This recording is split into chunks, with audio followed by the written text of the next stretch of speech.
I'd like to welcome you guys to this week's report. Got a lot of good fishing to talk about, but before I get into the details, let's just talk about the weather real quick.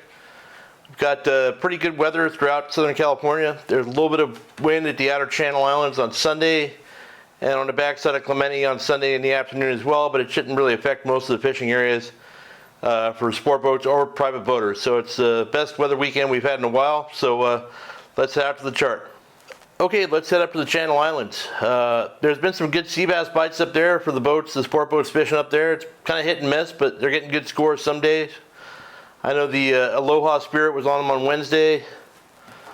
I think the Island Tack had fish on Tuesday. Just same as it's been up there. They're getting them on those white flukes. They're getting them on squid. Dropper loop, just dropping baits down on stuff. The metering school's dropping them down. And they're also getting some halibut. Good bass fish in the island as well. They're getting some barracuda out there too. The bass bite along the coast up there is actually really good right now. Lots of calicos, lots of sand bass, some nice big spawning sand bass. Barracuda along the beach up there as well. So just kind of good, you know, summertime fishing at the Channel Islands and along the Ventura and Santa Barbara coastlines if you're up that way. I'm going to head down to San Clemente Island.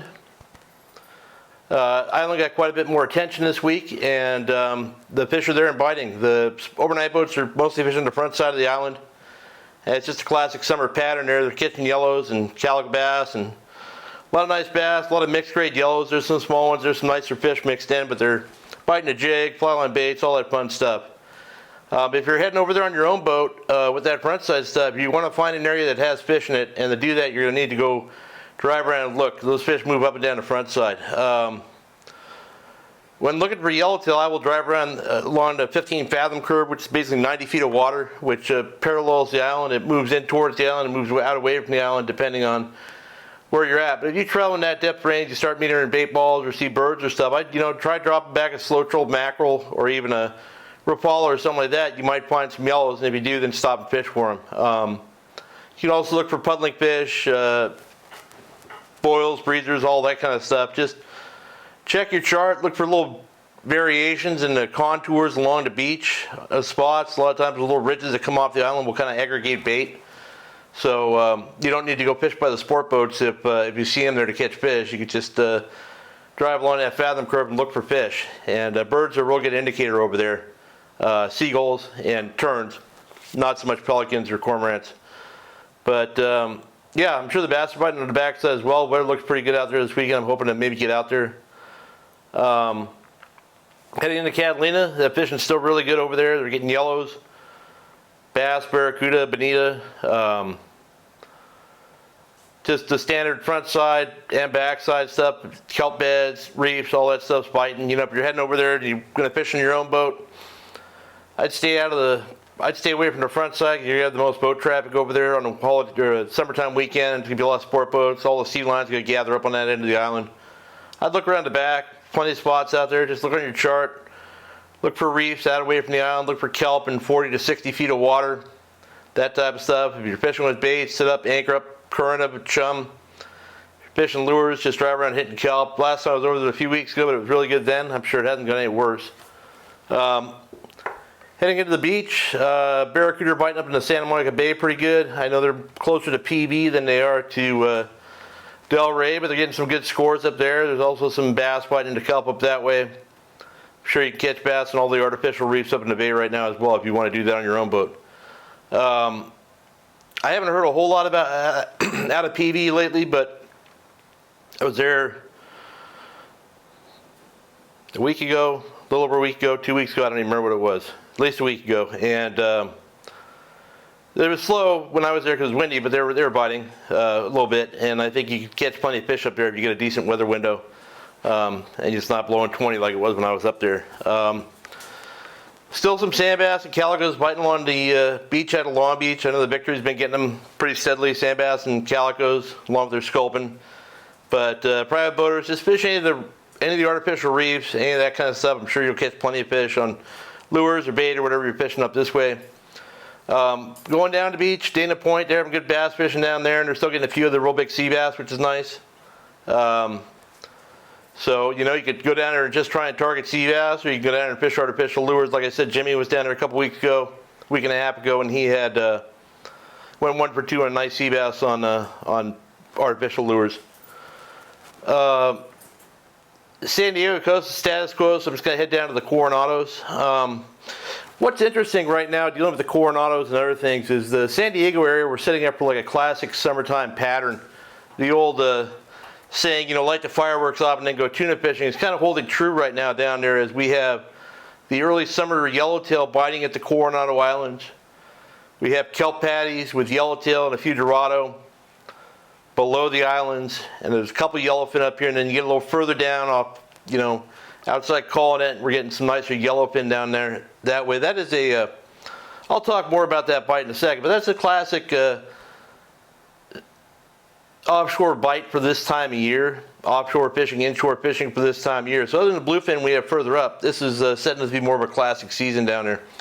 So getting back to the Coronados, the San Diego had a bunch of fish the other day, and the Liberty's been on them. All those boats having great fishing. They're getting them on, service iron, fly line, yo-yo, all that stuff. They're anchoring up, getting the chum line going, getting these fish bite. It's not that chasing meter marks where you get one shot of them type of deal. Doesn't seem like it. More of a fisher settled in kind of pattern. So that'd be a fun trip if you're looking to go down there. Private boaters, if you're gonna go down there, I try and stay away from the sport boats because they're gonna have all the sea lines on them. So look where they're at, look at what they're doing, and then try and find another place similar to that with similar water conditions and temperature, and you're probably gonna find yellowtail right now. If you're not sure where to go or where to start, just go down and slow troll some mackerel. You get bit.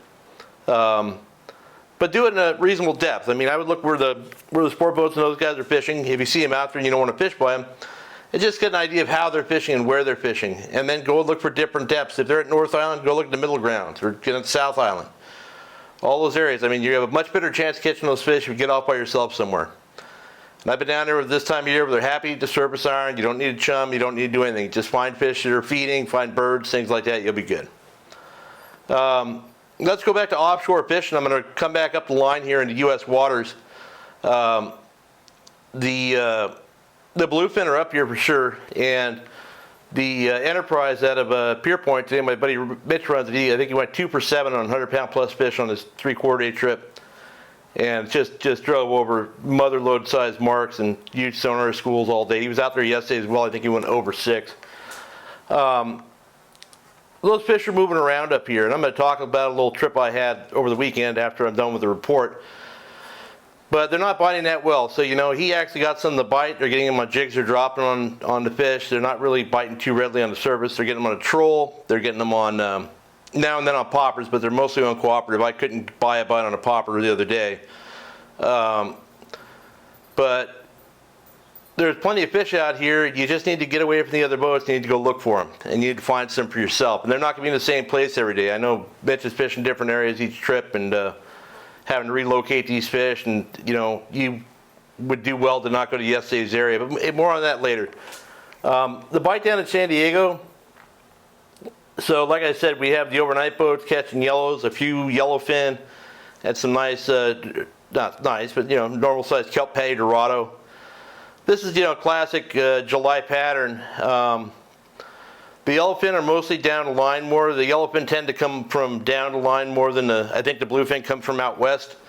So they show up in different zones. The yellowfin more make their way up the Baja coast. So it seems like there's a good volume of nicer grade of fish. It's not that little 8 and 10 pound stuff that we sometimes get. But I see lots of 20 or 30 pound fish, which is great. So if those fish do what they should do, they'll just keep sliding up the line and get closer to home and make for some great, late July, early August, probably all the way through September, October fishing. Hopefully they stick around. And they may be ushering in a more normal season. I don't know. We may not have another huge influx of bluefin on the next moon, but the bluefin I've seen this year have not been acting the same as they have the last 5 years, as far as how they're relating to structure, how they're moving, what they're doing when they're out there. So I don't know. I think cycle's changing. They're definitely on different bait fish and things like that. So talking about that trip that I took on Saturday, I knew that there was some fish on the beach being caught outside Dana Point down to about Oceanside, and a few fish being seen up around the 14. So me and Jimmy decided to go out, and we want to take his stepson Briggs along with us because he's always excited to catch tuna. But the problem with Briggs is he had to be at work at 1:30. So we basically had until about 11:30 or 12 to find fish and put them on the boat. The problem with that was we didn't have a tide in the morning. Tide in the morning was 6:30 or 7, so that was a worthless tide to us. First slack tide wasn't until 1:30, so we were kind of pressed that we needed to find some fish that might bite before the tide and have a fairly short amount of time to find them. You know, basically 5.5 hours from the time we left the harbor mouth to see if we could go find something. Based on the information I had, I was going to run out to the 14-mile bank, the bottom end of that, and then look down and out from there. You know, there's fish at the 267, fish 10 miles out of Dana. But the problem was I heard on Friday there were 75 boats in that area on a Friday, which is going to be on Saturday a lot more than that. And so I tried to start on the top end of that zone. And when I got to the 14, conditions looked pretty good. And I also don't have a clear SST chart shot, which is important. I'm in an area where I don't have any history. This is something you're going to run into on your Saturday when you go tuna fishing, so that's why it's important to discuss this kind of stuff. I basically went out blind, other than I knew where fish were caught the day before, and I knew I did not want to go down there because there would just be too many boats. So the moment I left the harbor, I'm immediately checking watercolor and water temperature constantly, and I'm constantly glancing at the water temp. And if the water temp changes at all, I'm looking over the side and looking at the water color. Is it cleaner? Is it dirtier? Is it cloudy? Is it whatever? And it's important to know that what it was, so that when you find an area that has fish in it, you can see that there's a difference there in color or temperature, which will allow you to refine that search area a bit. So basically, I looked at the water temps all the way out, and you know, they average 66 to 67, 68 degrees. We even saw 70 in some places. But most of the life we saw was in that 66 to 67 degree water. When I see life, I'm saying birds, whales, different things like that. Anyway, we got to the 14, and we'll never run right on top of the bank. You don't run to the waypoint for the 14. You look on your chart, you look where the topography of the bank ends, where it slopes off to nothing, deep water again. You stop your glass around, you can look at the whole bank through a pair of stabilized binoculars, no problem by doing that. And you can see signs of life, and you can rule that out without, you know, having to drive over the middle of it where you're going to find all the idiots sitting anyway, because they ran straight to the waypoint they had for the spot. So we got out there and didn't really see a whole lot, and then we decided, you know, we're going to bend it down and out towards the 209 to hopefully get outside of that fleet. But right when we started running again, we saw a boat quite a bit in the distance that looked like it might have been a sport boat. So anytime I see a sport boat out there, I'm going to glass them and see what boat it is, if I can tell, and that tells me where they're from, and that probably tells me where they've been.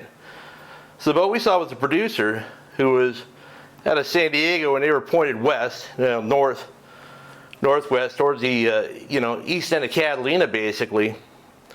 So that tells me that zone from Oceanside to the 267 had already been looked at by them, and they drove past at a good distance from home to go fish where they're going to probably have a bunch of traffic at Catalina on the weekend anyway. So if they saw anything good at all, they would have fished down there rather than go up to an even potentially heavier traffic zone. A little while later, we saw the T-Bird, I think, and another San Diego boat, I don't remember which one it was, in that general zone just below the 14. So with that information, my plan to run south and out immediately goes out the window, because I know that those guys who can have much better fish finding equipment than I do already ran through there. So rather than do what a lot of guys do and go and fish by the fleet, which one boat was stopped, two were running around. None of the boats caught anything that day anyway. But I took that information and I changed my idea of which way I was going to go to up from the bottom of the 14-mile bank. So at that point, I think about, okay, what areas have I caught and seen tuna in the past? So I knew that I could run to the 152 ridge off the end of Cat. Caught tuna there, but the problem was a lot of the fish had been in towards the beach, so that kind of ruled that out. I figured I could run up to the Avalon, but that was pretty far. But by running towards the Avalon, I crossed into the shipping lanes, which is a place that fish will often come up. There's a very small piece of structure there, but a lot of times there's fish around it. And if not that, I could run to the top end of the 14 and look down the outside or inside of that bank. So on my way to the Avalon Bank, we got to an area where we're seeing birds and we're seeing life and we're seeing a whale now and then, and bait, no fish yet, and then it just kind of dried up. And it's like it went from there was a lot of signs of life to no signs of life at all. So that was basically right at the tip of the shipping lanes, and the water temp had dropped like a half degree or something. So we were at the end of whatever it was. So rather than continue up to the Avalon Bank, which we could have done, or run outside, I decided to hang it inside towards the top outside edge of the 14. And I don't think we ran for 2 minutes before we saw a foamer of, 50 to maybe 150 pound fish pop up. So we spent the rest of the morning in a fairly small area where we had the fish come up multiple times, but I didn't stretch my legs much because there was a lot of other boats around in the distance. I could see them through binoculars. They're 2-3 miles away, but I'm kind of I've got this area to myself. It's not constantly up, so the boats that are driving by don't pay any attention to us. And honestly, if we would have been fishing with other lures, we'd really hamstring ourselves every trip by saying, they have to bite a popper or a sub walker or something like that, and that's all we're going to fish. If we were interested in fishing something else, we certainly could have dropped the jig down or slow trolled the mackerel or trolled a bad mac through there or spread a bar and probably caught fish. But, it's like, for us, we're idiots, I guess, but we're just such purists as to what we do that we like to do it a certain way, and we're fine if we don't catch them. But anyway, we were on our way in by 11 o'clock. Jimmy wasn't feeling too good. He had the flu. And but anyway, we, left the harbor, made an educated guess based on what we saw. We changed our whole plan, and within 2.5 hours of leaving the dock with no information at all, going in blind, we were around foaming fish that could have potentially bit. So that's kind of, just some insight into what we do when we go out there, as opposed to just sticking to a game plan we had. It might be the best game plan in the world, but if you come out and something's different, be it the water's a different color, different temperature, you see bait before you get to your zone, you see birds in an area you weren't expected to, or you might see sport boats that shouldn't be where they are. Those types of things if you're going to be successful, you need to adjust your game plan based on that. And if you do it, more often than not, you're going to find some fish. That's about it for this week, guys. I hope you have a great weekend, and good luck with your fishing.